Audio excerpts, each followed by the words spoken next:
Hello students, today we will continue our chapter 3 data handling with the part 2 in which we will discuss about mode and median, and with that I will give a brief description about the bar graph. तो पहले start करते हैं mode से. The mode of a set of observation is the observation that occurs most often. कि जो हमारा set of observations होती है उसमें जो ऑब्जर्वेशन ज़्यादा बार आती है उसको हम क्या कहते हैं, मोड कहते हैं. If the two numbers occur same number of times, मतलब जैसे किसी सेट ऑफ ऑब्जर्वेशंस में 3-4 बार आ रहा है और 4 भी 4 बार आ रहा है, तो हम उन दोनों को ही एज अ मोड कंसीडर कर लेंगे. फिर है हमारे पास median. Median is a central value. Median central value होती है, मतलब अगर हमारे पास 3 वैल्यूज़ हैं तो उसमें जो सेकंड टर्म होगी वो उसका मीडियन होगा. अगर 5 है तो थर्ड टर्म उसका मीडियन होगा. मीडियन निकालने के लिए हम क्या करते हैं, n+1/2 करते हैं. n मतलब नंबर ऑफ जितनी टर्म्स है हमारे पास उसमें +1 करके डिवाइडेड बाय 2 कर देते हैं. वो वाली ऑब्जर्वेशन हमारी क्या आ जाती है, मीडियन. तो मैं आपको आज एक्सरसाइज का एक क्वेश्चन करवाने वाली हूँ और बाकी के क्वेश्चन आपने खुद करने हैं. मैं जस्ट बताने वाली हूँ कि कैसे करना है. ठीक है, तो पहला क्वेश्चन देखो. The scores in maths test out of 25 और 15 स्टूडेंट्स इज एज फॉलोज. हमें स्कोर दिए गए हैं 15 बच्चों के, आउट ऑफ 25 आए हैं जो, तो उनको मैंने लिख लिया. हमें उन्होंने कहा है find the mode and median of the data, are they same. 2 question put किए हैं, 2 भी नहीं 3 किए. Find the mode, find the median and बताना है आर दे सेम. तो पहले mode. Let us arrange the given data in ascending order. पहले उसको असेंडिंग ऑर्डर में लिखना है. असेंडिंग ऑर्डर में लिखने का क्या फ़ायदा हो जाता है, एक तो हमें पता चलता है कितने नंबर ऑफ ऑब्जर्वेशन है, हम काउंट कर लेते हैं, है ना, लिखते लिखते. और जो नंबर ज़्यादा बार आता है वो एक ही बार में हमें पता चल जाता है कितनी बार आ रहा है.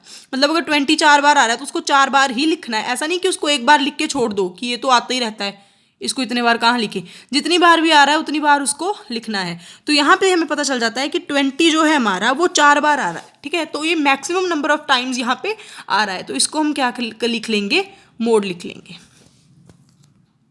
ओके, तो उसके बाद हमने क्या लेना है, हमारा मीडियन. मीडियन के लिए अब हमने क्या लेना है, नंबर ऑफ ऑब्जर्वेशन हमने काउंट कर ली, कितनी है, 15. नंबर ऑफ ऑब्जर्वेशन 15 है, तो हमारी मीडियन टर्म कौन सी बनेगी, n+1/2, that is 15+1/2, that is 16/2. मतलब 8th टर्म जो आपकी है, जो 8th टर्म है वो आपकी क्या है, मीडियन है. तो आप देख लेंगे कि 8th टर्म कौन सी है, हम उसको लिख देंगे ये क्या है, मीडियन है. अब जब हम देखेंगे हमारा मोड कितना आया था, 20. पीछे देखना है तो मोड हमारा आया था 20, तो मीडियन भी कितना आ गया, 20. तो in this question mode and median are same. तो आगे फर्स्ट क्वेश्चन जैसे मैंने आपको करवा दिया. अब सेकंड क्वेश्चन देखो. The run scored in a cricket match by 11 players is as follows. Runs दिए हुए हैं, find the mean, mode and median. Mean हमने पीछे जैसे पिछली वीडियो में किया था, उसको देख के आपने मीन निकालना है. मोड एंड मीडियन आज समझाए हैं वैसे करने हैं, तो बाद में देखना है कि तीनों सेम है कि नहीं. वैसे ही आपने थर्ड क्वेश्चन करना है और फोर्थ भी ऐसे ही करना है. फिफ्थ क्वेश्चन में है tell whether the statement is true और false. The mode is always one of the numbers in a data. जो मोड होता है वो हमेशा डाटा का ही कोई नंबर होता है, दैट इज ट्रू. मोड जो होता है हमारा डाटा का ही नंबर होता है. तो यहाँ पे हम क्या लिख देंगे, true. The mean is one of the numbers in a data. Mean भी नंबर इन डाटा में ही नंबर होता है, दैट्स फॉल्स. मीन तो कुछ भी आ सकता है ना, हम प्रिडिक्ट नहीं कर सकते कि मीन हमारा डाटा में ही आए, तो that is false. The median is always one of the numbers in a data. Of course median numbers data में से ही हमें कुछ ना कुछ मिलेगा, है ना. तो इसमें क्या है, ये भी हमारा क्या आ जाता है, ट्रू. आगे है द डाटा हैज़ मीन 9. ये आपने निकाल के देखना है कि इसका मीन कितना आता है. अगर तो 9 आता है तो ट्रू लिख देना, अगर 9 नहीं आता तो फॉल्स लिख देना. तो बार ग्राफ का एक क्वेश्चन करवाने वाली हूँ मैं आपको कि ग्राफ कैसे बनाना है. Number of children in different classes are given below, represent the data on bar graph. हमें क्लासेस दी हैं, जैसे 5th 6th 7th तो लेके 10th तक क्लासेस दी हैं, उसमें नंबर ऑफ चिल्ड्रन दिए हैं कितने हैं. तो हमने क्या करना है, एक बार ग्राफ बनाना है और बताना है कि कैसे हम उसको रिप्रेजेंट करते हैं. बार ग्राफ क्या होता है, हम एक ग्राफ पेपर लेते हैं, उस पर बार्स, जैसे चॉकलेट की नहीं होती वो किटकैट चॉकलेट सभी ने खाई होगी, उसको जब हम तोड़ते हैं तो वो एक बार सी बन जाती है ना, बार मैग्नेट होती है जैसे, वैसे ही हम ग्राफ पे बार्स बनाते हैं.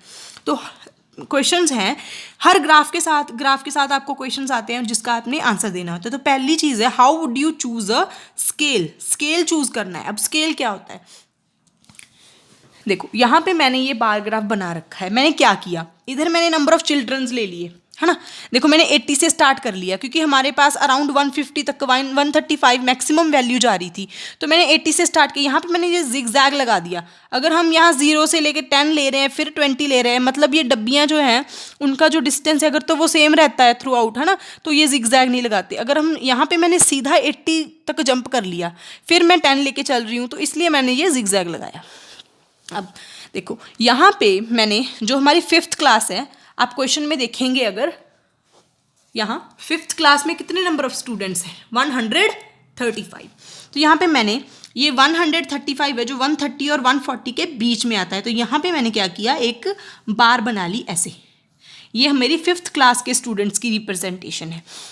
स्केल का मतलब क्या होता है, ये जो है ये 1 सेंटीमीटर है, तो हमारा 1 सेंटीमीटर कितने स्टूडेंट्स को रिप्रेजेंट कर रहा है, 10 स्टूडेंट्स को, है ना।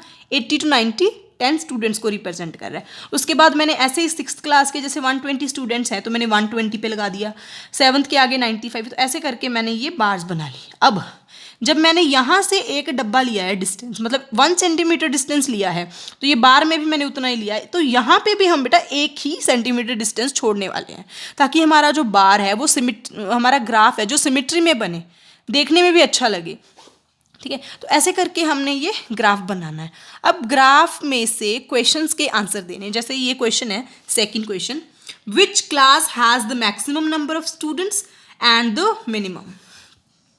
तो जो बार बड़ी है उसमें मैक्सिमम नंबर ऑफ स्टूडेंट्स है और जो बार छोटी है वहाँ पे मिनिमम नंबर ऑफ स्टूडेंट्स है। जैसे मैक्सिमम नंबर ऑफ स्टूडेंट्स कौन सी क्लास में है, 135 है ना, तो वो कौन सी क्लास में, 5th क्लास में। मिनिमम कहाँ पे है, 80 स्टूडेंट्स है ना, वो कौन सी क्लास में, 10th क्लास में। तो बार ग्राफ से हमें क्वेश्चंस के आंसर्स देना भी ईजी हो जाता है और हमें क्या होता है कि रिप्रेजेंट करना भी चीज़ों को ईजी हो जाता है। उसके बाद है हमारा second question, find the ratio of students of class 6 to the students of class 8। 6th class के स्टूडेंट्स लेने कितने हैं, 120, 8th के कितने हैं, 100। दोनों की क्या ले लेनी है, रेशियो ले लेनी है।